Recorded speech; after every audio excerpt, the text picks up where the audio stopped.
Jusqu'à 9h, Good Morning Business.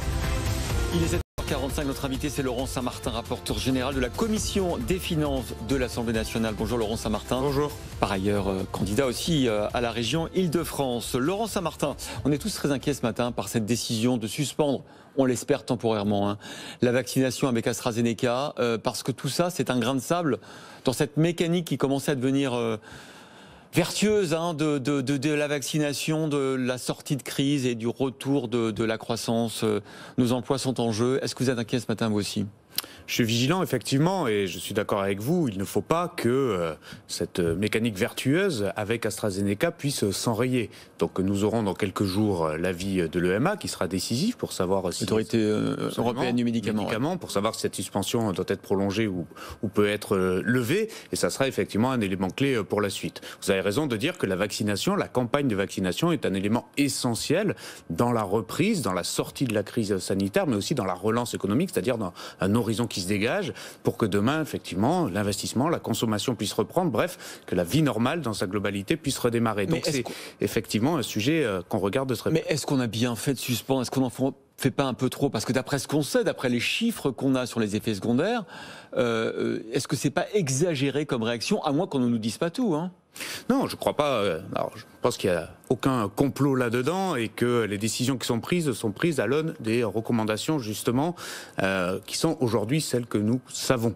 Et c'est pour ça que je vous dis que dans quelques heures, dans quelques jours, les conclusions de l'EMA seront décisives. Donc, sachons, même si je sais que la situation est préoccupante, sachons faire un tout petit peu preuve de patience et regardons ces conclusions pour pouvoir prendre de nouvelles décisions. Il n'y a pas un excès du principe de précaution, en tout cas en Europe ?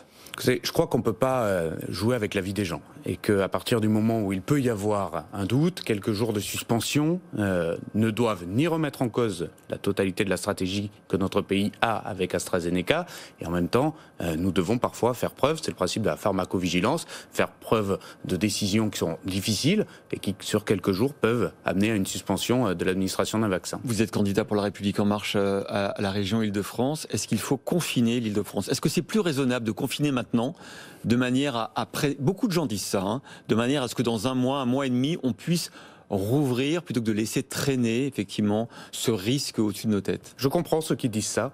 Je dis moi qu'un confinement a des dégâts économiques, sociaux, psychologiques sont lourds. Vous savez, moi je suis élu de la 3e circonscription. Un non-confinement aussi. Oui, mais je suis élu de la 3e circonscription du Val-de-Marne. Je rencontre des familles qui ont subi de lourds tributs pendant les 2 confinements précédents, notamment les creusements des inégalités. Il faut faire attention quand nous confinons et je remarque que le président de la République prend avec beaucoup d'attention cette caractéristique-là et parle du principe, et je le partage totalement, qu'un confinement ne peut se prendre qu'en tout dernier recours, c'est-à-dire que si vraiment il n'y a plus d'autres solutions. Donc nous verrons bien quelles seront les décisions prises dans les tout prochains jours. Moi je dis que tant que nous pouvons l'éviter, c'est mieux pour les Franciliens et particulièrement pour les Franciliens les plus fragiles. Pendant ce temps-là, la dette Covid notamment monte tous les jours. Vous avez écrit une note pour La République En Marche sur l'avenir de cette dette et vous proposez plusieurs solutions et notamment d'emprunter encore plus. Oui, alors pas pour n'importe quoi et pas à n'importe quelle condition. En revanche, c'est vrai que je prône un changement de regard sur la dette. C'est-à-dire que la dette n'est ni une potion magique ni un poison mortel.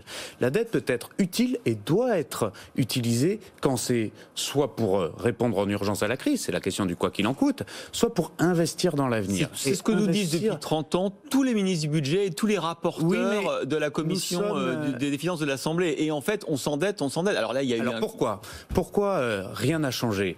Parce que nous nous sommes endettés pour de mauvaises raisons. Nous ne nous sommes pas endettés pour investir dans l'avenir, nous nous sommes trop souvent par le passé endettés pour financer notre déficit courant, c'est-à-dire nos dépenses courantes. Mais on nous disait à chaque fois qu'on s'endettait pour investir. Pour répondre à des crises. Mais enfin, vous voyez bien qu'à partir du moment où le déficit qu'on appelle structurel de la France, celui qui est hors conjoncturel, à partir du moment où il est présent dans notre pays depuis plus de 30 ans, nécessairement, chacun comprendra bien qu'on s'est endetté pour des mauvaises raisons, c'est-à-dire pour combler des trous budgétaires qu'on ne savait pas équilibrer. Moi, je prône une solution juste et équilibrée.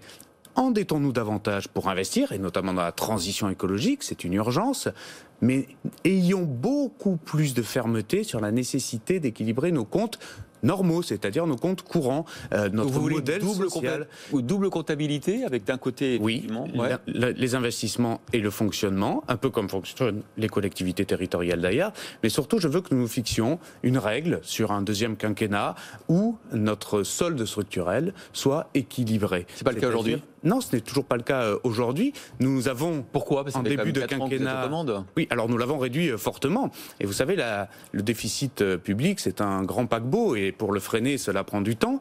Nous n'allons pas faire une politique d'austérité. Nous avons fait le choix de baisser les impôts des Français. Donc tout cela fait qu'effectivement la réduction des déficits se fait sur du temps long. Mais la trajectoire d'assainissement des finances publiques que nous avions initiée entre 2017 et 2020, nous devrons la reprendre aussitôt la crise passée. Et ça, c'est extrêmement important.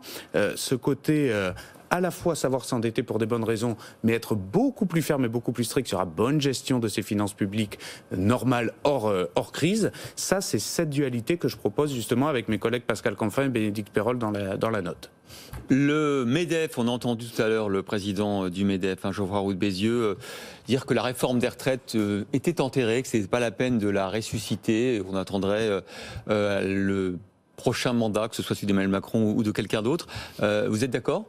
Je dis depuis le début que cette réforme des retraites est nécessaire, mais qu'elle demande et du temps parlementaire et du temps de dialogue social. Il y en a eu beaucoup. Vous avez hier voté à l'Assemblée le 4 mars cette réforme. C'est vrai, mais vous savez bien que le temps politique dernier, il y a un an. Le temps politique est ainsi fait que vous avez besoin de redialoguer, de rediscuter quand vous avez eu une année de rupture aussi violente que celle de la crise du Covid-19. Donc nous devons nous remettre autour de la table, ce n'est pas une option. Est-ce que nous pouvons le faire là aujourd'hui? Est-ce que le pays est prêt à rentrer dans une dynamique de concertation et de dialogue social? Je ne le crois pas. Donc je pense que M. Roux de Bézieux a raison sur le calendrier.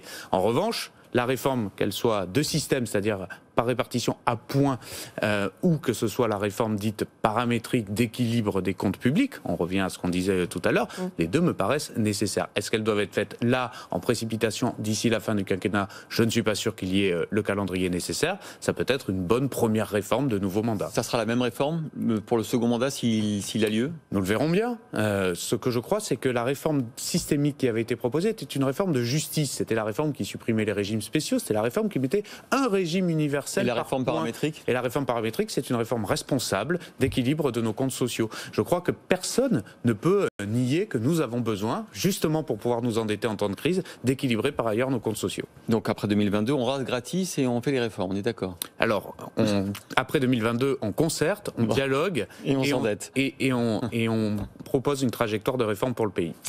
Merci beaucoup, à vous. Laurent Saint-Martin, rapporteur général de la Commission des finances et du budget de l'Assemblée, d'avoir été notre invité.